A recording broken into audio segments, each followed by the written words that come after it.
Hi everyone, welcome back to my channel. This is Heidi from My Reading Life, and I'm here today to give you my 2019 reading stats video.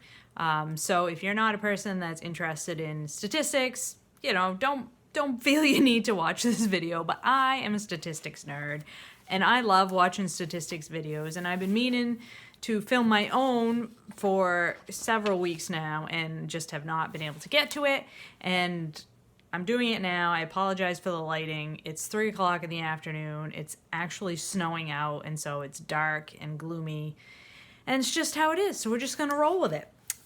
So I'm gonna be looking down at my notes because I can't remember this stuff off the top of my head, but basically I keep a variety of information about the books I read in my reading log, and then at the end of the year I like to go through that and see how it breaks down just for my own personal enjoyment. I set a Goodreads goal of 125 books, mostly just because I like the little tracker, not because I really care about a number, but I know I'm going to read at least 125 books. Last year I read 2018 I read 151 books, but in 2019 that went down slightly. I only read 140 books total for the year. And one of the reasons I think that is because I read so many extremely large books. So I read 18 books over 500 pages out of that 140 books that I read total. And 5 of those were over 900 pages long. So that takes up an incredible amount of reading time, and I think you're going to see that reflected in some of the statistics as we go along. So I'm going to be popping up images here in the corner of these graphs that I've put together. So in terms of overall reading, fiction versus nonfiction, in 2019 I read 66% fiction and 34% nonfiction, which is a drop in my nonfiction reading from 2018. In 2018, I read 39% nonfiction. And I was initially kind of disappointed in this. I don't want my nonfiction percentage to drop. But then I realized that many of those extremely large books that I was talking about were nonfiction books. I read 3 in particular very large biographies or history nonfiction books. I read the Grant biography, the Frederick Douglass biography, and These Truths by Jill Lepore, which is a U.S. history book. And those 3 books were humongous and took a long time. So I think that also plays into my overall numbers when it comes to nonfiction. But I do hope that in 2020, my nonfiction percentage will go back up to almost 40. That's where I want it to be. In terms of genre breakdown, outside of the main fiction to nonfiction breakdown, you can see from this chart that I read widely throughout a variety of different genres. It was interesting to me that in 2019, my historical fiction number was quite high. It was at 7% of the total, whereas in 2018, I'd only read 1% historical fiction. And I believe one of my goals for 2019 was to read more historical fiction, and so I definitely succeeded in that. And I really enjoyed the historical fiction that I read last year, and so I want to continue that particular trend. So then going around the pie graph here, I had 6% romance, 6% classics, 4% poetry, which was up from about 1% last year or in the previous year, so I'm really pleased about that. And a lot of that was poetry, YA poetry, like The Poet X, and some other YA type prose poetry, which I really love. So I'm going to continue reading that because I really like it, and hopefully my poetry number will stay up. 4% fantasy, which was down from 10% in the previous year, which I would like to read more fantasy in 2020, I think. Sci-fi, 4%, mystery, 3%, and then manga, graphic novels, 2%. I don't read a lot of manga or graphic novels simply because for the price, they're quite pricey for the length that they are, and my library doesn't carry a lot of graphic novels, so they're hard for me to come by. So that's kind of why those numbers probably will stay low. Yeah, so I think that's all I want to say about the genre breakdown. The next thing I look at is where I get my books from. So I call this the source, and for me in 2019, 63% of the books were mine, 22% of the books came from the library, 12% came from Scribd, and 3% were borrowed in real life, like basically from my mom or a friend or my sister.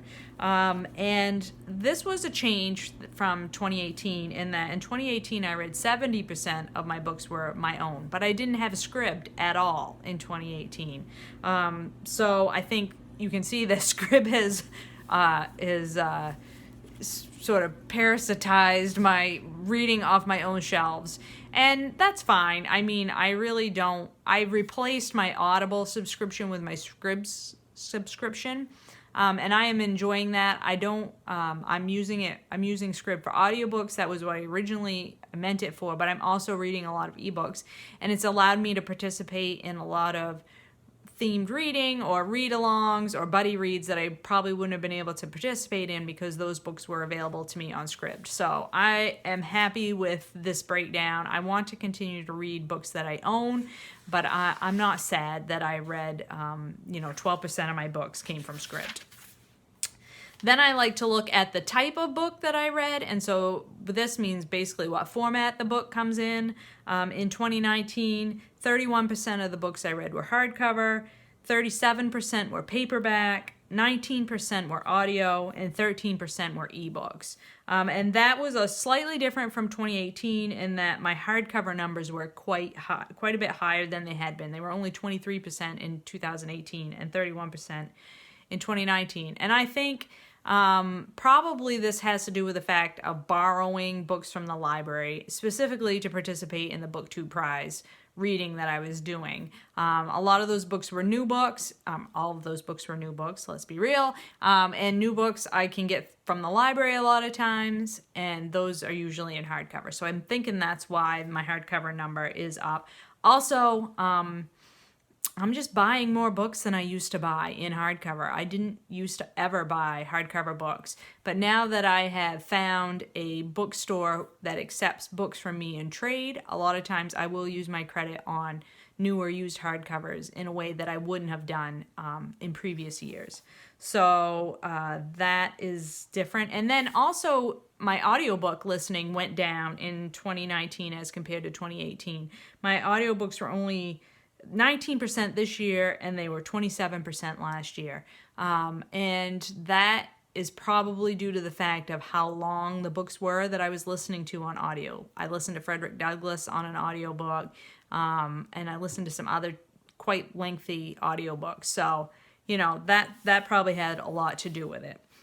I also track diversity as a category, and for this, I've heard other people talk about it, and I am quite similar to other folks on BookTube in that diversity for me means an author or a character that is different from me in race, not gender, but race, sexuality, or religion. So, I'm quite broad-based when I consider diversity, but it's basically reading from a different point of view than my own. And in 2019, I read 46% of the books were books that I considered diverse, and 54% were not. And that was slightly down from 2018, in which I read 52% of the books were diverse reads by my own definition. So I would like to bump that diversity number back up in 2020. I feel good about these numbers. Even 46% is a good number, but I would like it to stay around 50% of my reading. That I'm reading 50% of the books about people or places that the perspective is different from my own, because I just think that adds a lot of enjoyment to my reading and broadens my horizons. So I want to continue that.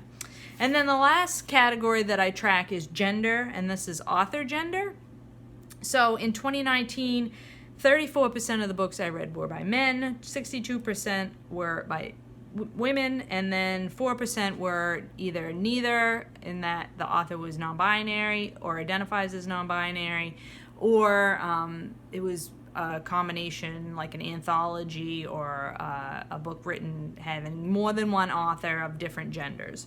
And that was pretty well similar to the year before, although the number of women I read in 2018 was slightly higher at 66%, but my Neither category was only 1%, so I think in balance I'm staying at roughly around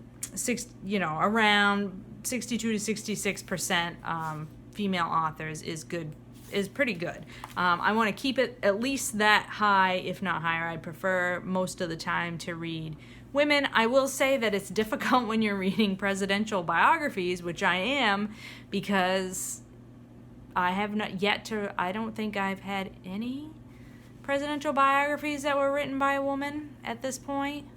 I think they've all been by men, and they've all been by white men, because that seems to be that category of books. So yeah, that's my reading breakdown. Those are my stats for 2019.